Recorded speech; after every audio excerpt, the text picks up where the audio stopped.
Deuteronomy chapter 19.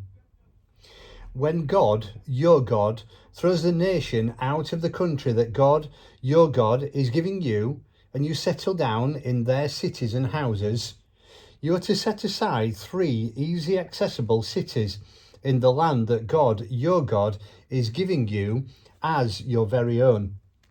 Divide your land into thirds, this land that God, your God, is giving you to possess, and build roads to the town so that anyone who accidentally kills another can flee there. This is the guideline for the murderer who flees there to take refuge.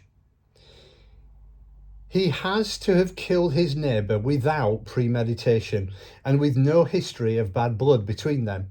For instance, a man goes with his neighbour into the woods to cut down a tree.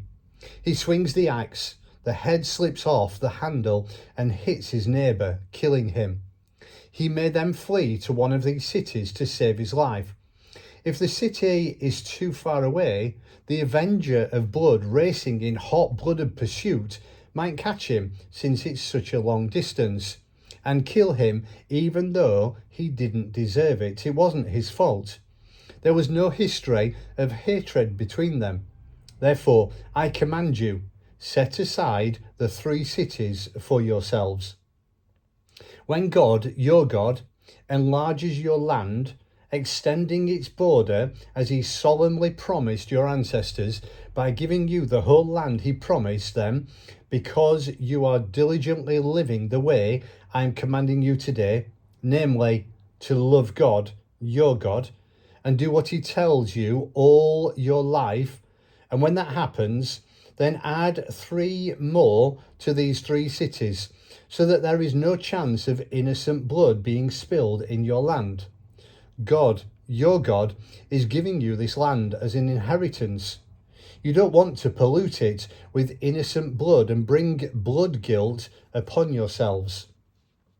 On the other hand, if a man with a history of hatred towards his neighbour waits in ambush, then jumps him, mauls and kills him, and then he runs to one of these cities, that's a different story. The elders of the own city are to send for him and have him brought back. They are to hand him over to the avenger of blood for execution. Don't feel sorry for him. Clean out the pollution of wrongdoing, wrongful murder from Israel, so that you'll be able to live well and breathe clean air. Don't move your neighbour's boundary markers, the long-standing landmarks set up by your pioneer ancestors defining their property. You cannot convict anyone of a crime or sin on the word of one witness. You need 2 or 3 witnesses to make a case. If a hostile witness stands to accuse someone of a wrong, then both parties involved in the quarrelling must stand in the presence of God before the priests and judges who are in the office at the time.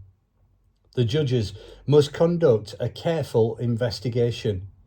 If the witness turns out to be a false witness and has lied against his fellow Israelite, give him the same medicine he intended for the other party.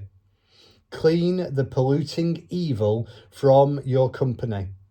People will hear of what you've done and be impressed. That will put a stop to this kind of evil among you. Don't feel sorry for the person.